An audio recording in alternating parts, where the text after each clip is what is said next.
मेरे लिए रहना क्या आसान होगा तुम्हारे बिना। बस कुछ ही महीनों की तो बात है। सरहद और सीमा के आसपास के इलाकों में शांति हो जाए, फिर मैं तुम्हें भी अपने साथ ले चलूंगा या अपनी पोस्टिंग यहां करवाने की कोशिश करूंगा। अपने कमांडो पर भरोसा रखो। तुम्हारा प्यार और साथ है न मेरे साथ। विश्वास रखो, मुझे कुछ नहीं होगा। परम उसे गले लगाते हुए बोला। दुख के दिन जेठ की दोपहरी जैसे होते हैं।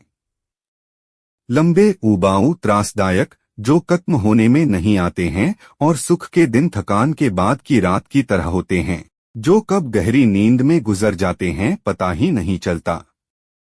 परम की छुट्टियां खत्म होने को आ गई थीं और उसका वापस ड्यूटी पर जाने का समय आ गया था। गैस पर चाय का पानी उबल रहा था और वैसा ही उबाल तनु के मन में भावनाओं का उठ रहा था। दिल कुछ बैठा बैठा सा था। सीमा पर नित नए बवाल खड़े हो रहे थे। फौजियों की छुट्टियां रद्द हो गई थीं। परम भी तो पूरे 7-8 महीने बाद इस बार घर आ पाया था, वो भी बस चंद दिनों के लिए। पिछले 8 महीनों से वह लगातार सर्च ऑपरेशन पर ही आतंकवादियों की धरपकड़ में जंगल जंगल और खतरनाक इलाकों में घूमता रहा है। महीनों से वह एक दिन भी चैन से नहीं बैठ पाया है। आगे अचानक पता नहीं क्या इमरजेंसी आ जाए, इसलिए उसे कुछ दिनों की छुट्टी दी गई। फिर पता नहीं कब परम का मन भी अंदर से अजीब सा हो रहा था।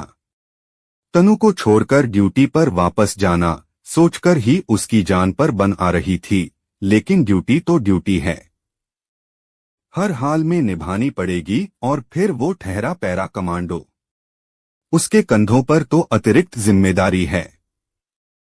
वह तनु को खुश रखने का प्रयत्न कर रहा था, ताकि उसके साथ मिले ये चंद दिन प्यार और सुकून से कट जाएं, लेकिन वह देख रहा था कि तनु की आंखें बार बार भर आती। वह मुंह दूसरी ओर करके चुपचाप आंसू पोंछ लेती। परम के सीने में कसकसी उठी। 15 दिन की छुट्टी में से 10 दिन बीत चुके थे। ड्यूटी पर उसके लिए रात दिन बराबर थे और यहाँ आकर भी उसकी आंखों में नींद नहीं थी। वह रात भर जागकर तनु के सिर पर हाथ फेरता उसे देखता रहता। पता नहीं यहाँ से वापस जाने के बाद कितने महीनों तक उसे दोबारा देख नहीं पाएगा। देख भी पाएगा या नहीं, ये भी नहीं पता। और उसके दिल में बुरी तरह से एक हौल उठता। आंखें भर आती। कब किस जंगल में सर्च ऑपरेशन के समय वह आतंकवादियों की गोली का निशाना बनकर अखबारों और न्यूज चैनलों की सुर्खियों में ही बाकी रह जाए। आंखों से बहते आंसू वह चुपचाप पोंछ लेता। कमांडो है तो क्या हुआ, एक पति भी तो है, जो अपनी पत्नी से जान से ज्यादा प्यार करता है। थोड़े दिनों की छुट्टी में भी उसे घर की चिंता सताती है। सब ठीक है कि नहीं, घर में जरूरत का सामान है या नहीं। उसके चले जाने के बाद तनु को परेशान न होना पड़े। हर संभव वह तनु को हंसाने की कोशिश करता रहता, माहौल सामान्य बनाए रखने का प्रयत्न करता। तनु का भी चेहरा सामान्य रहता। वह अपने पति के साथ दिन भर हंसी खुशी रहती, लेकिन दिल अंदर से बुरी तरह धड़कता रहता। घड़ी के कांटे को आगे बढ़ते देख तनु का मन करता समय को यहीं रोक ले। हर क्षण उसके मन की आकुलता बढ़ती जाती।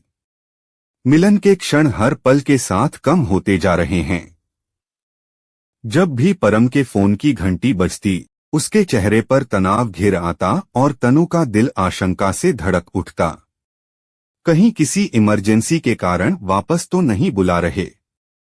पति से मिलन के समय में खुशी के साथ ही एक फौजी की पत्नी के मन में आशंका की तलवार भी सिर पर सवार रहती है। तनु ने घर पर अखबार मंगवाना भी बंद कर दिया था। टीवी पर न्यूज भी वह नहीं देखती। क्या फायदा, बुरी खबरें देखकर मन और दुखी होता रहता। जब भी समय मिलता परम फोन पर अपनी आवाज सुनाकर उसे आश्वस्त कर देता। एक बार बात हो जाने पर वह दोबारा बात होने के इंतजार में अपना समय काटती रहती। कभी परम बस इतना भर बोल पाता, तनु मैं ठीक हूँ, तू मेरी चिंता मत करना। काम थोड़ा ज्यादा है, कल बात करता हूँ।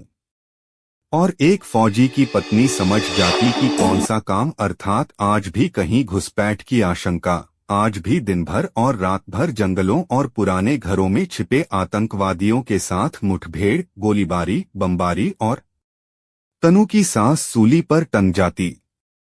कान एक व्यग्र प्रतीक्षा में लग जाते कि कब फोन आए और परम बस इतना बोलेंगे, तनु मैं ठीक हूँ, गले से निवाला तो क्या पानी का घूंट भी नीचे नहीं उतर पाता।